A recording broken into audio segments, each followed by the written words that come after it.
Hello किसान मित्र, आप सभी लोगों का हमारे चैनल इंडियन किसान चैनल में स्वागत है। दोस्तों, जैसे कि मैं आपको बताना चाहूँगा, आज हम लाइव आपको दिखाने वाले कि हमारे साथ हमारे किसान भाई जो कि लौकी की खेती कर रहे हैं पिछले 10 साल से। मैं आपको दिखाना चाहूँगा, इनका लौकी का प्लॉट है, करीब 2 एकड़ इन्होंने लौकी का इनमें बुआई कर रखी है। उसमें झामा विधि यानी कि मचान विधि से लौकी की खेती करते हैं। तो अगर आप बरसात में लौकी की खेती करते हैं तो आप किस प्रकार से लौकी की फसल से अच्छा पैदावार ले सकते हैं। तो हमारे किसान भी बताएं कि इन्होंने किस प्रकार से अपनी जमीन की तैयारी करी थी और कौन सा बीज का चयन करा था, और अगर आप खरपतवार किस प्रकार से खत्म कर सकते हैं और इंसेक्टिसाइड किस प्रकार से खत्म कर सकते हैं। तो लाइव हम आपके इनसे बात कराएंगे कि इन्होंने कौन कौन से कृषि कार्य करे जो कि इतना अच्छा पैदावार ले रहे हैं। तो इसके लिए आप हमारे चैनल पर नए तो कृपया करके हमारे चैनल को सब्सक्राइब कर लें और हमारी वीडियो को ज़्यादा से ज़्यादा शेयर करें, जिससे हमारी बातें सभी किसान मित्र तक पहुँच सके, वो अपनी लौकी की फसल से अच्छा पैदावार ले सकें।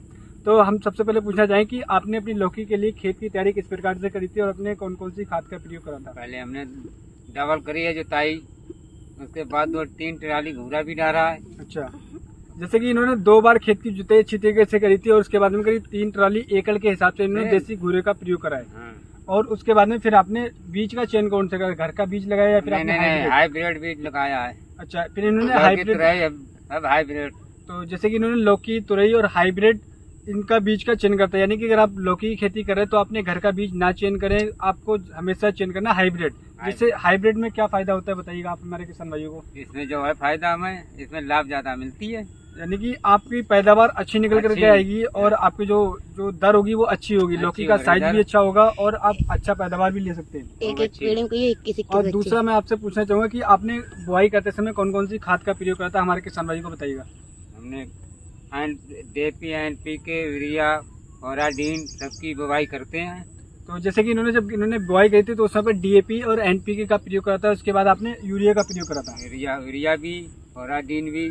और इसके बाद में जैसे कि मैं आपसे पूछना चाहूँगा, जैसे कि जब आपने जब बुआई करी थी, बुआई करने के बाद पहली खाद दी थी, उसके बाद में आपका सबसे बड़ा जो समस्या आ रही थी वो खरपतवार और कीटनाशक की थी। खरपतवार के लिए आपने कौन सी दवा का प्रयोग करा था? उसमें हमने करी ज़्यादातर इस फोराडीन की।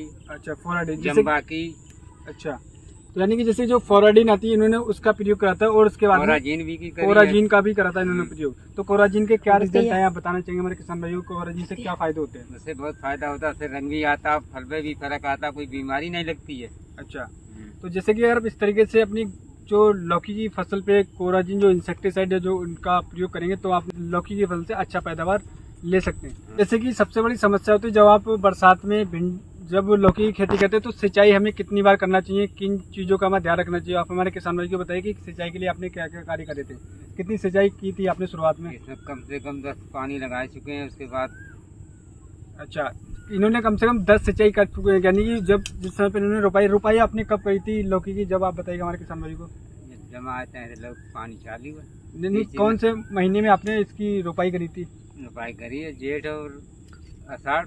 यानी कि आपने अप्रैल में इसकी रुपाई करी थी। यानी कि अप्रैल में इन्होंने रुपाई करी थी तो उस समय पर मौसम बहुत ही ज़्यादा गर्म होता, तो हर चौथे से 5वें दिन इन्होंने सिंचाई करी थी। यानी कि इन्होंने 10 सिंचाई हो चुकी है। लेकिन इस समय पर आपको क्या लगता है कि सिंचाई करना चाहिए नहीं करना चाहिए? मौसम बरसात का हो रखा है, सिंचाई का नहीं टाइम है। तो अभी किन किन चीज़ों का ध्यान रखना चाहिए? जैसे कि इस समय पर बरसात ज़्यादा हो रही है, काफ़ी हमारे किसानों का सवाल है कि बरसात में उनकी जो फसल है उसमें कभी कभी कीड़े का भी अटैक हो जाता है, फंगस का भी अटैक हो जाता है, तो हमें किन चीज़ों का ध्यान रखना चाहिए? इसमें खाद का है, इसरो का ध्यान रखने पड़ेगा। जैसे कि खाद और जो फंगिसाइड या जो कीट का अटैक है उनका आपको ध्यान रखना है। तो अगर आप उन चीज़ों का ध्यान रखेंगे तो आप अपनी लौकी फल से अच्छा पैदावार ले सकते हैं। अच्छा पैदावार ले लें। तो इस तरीके से आपको इंसेक्टिसाइड का प्रयोग करना है। और फंगस अगर आपको लग रहा है कि आपका अटैक है फंगस का, तो आपको फंगस का प्रयोग करना है। और आपको लगता है कि कीटों का प्रकोप हो रखा है तो आपको कीटनाशक दवा का स्प्रे करना है। तो इन तरीकों से अगर आप लौकी की फसल पे कृषि कार्य करेंगे तो अपनी लौकी की फसल से अच्छा पैदावार ले सकते हैं। कुछ हमारे किसान भाई को बताना चाहेंगे लौकी की फसल करना चाहिए नहीं करना चाहिए, इससे फायदा है या फिर घाटा है? फायदा है। तो लौकी की फसल करना चाहिए आपके हिसाब से, फायदा है? फायदा है। तो किसान भाई जैसे कि हमारे किसान भी बता रहे हैं कि अगर आप लौकी की फसल करते हैं तो आप बहुत ही अच्छा मुनाफा ले सकते हैं। तो अगर आप भी लौकी की फसल करना चाहते हैं तो आप लौकी की फसल लगाइएगा और अच्छा पैदावार ले सकते हैं। दिखाना चाहूँगा मैं दोबारा से, इनका प्लॉट करीब 2 एकड़ इन्होंने लौकी लगा रखी है। और आप बताइएगा हमारे किसान में कितने साल से आप लौकी की खेती कर रहे हैं? 6 साल। 6 साल से ये लौकी की फसल की बुआई करके अच्छा पैदावार ले रहे हैं और हमेशा ही झामा विधि से इसका पैदावार लेते हैं। तो उम्मीद करता हूँ दोस्तों मैं आपको एक सही और एक सटीक जानकारी दे पाऊँ। अगर हमारी वीडियो आपको पसंद आई हो तो हमारे चैनल को सब्सक्राइब करना बिल्कुल मत भूलिएगा और हमारे वीडियो को ज़्यादा से ज़्यादा शेयर करें।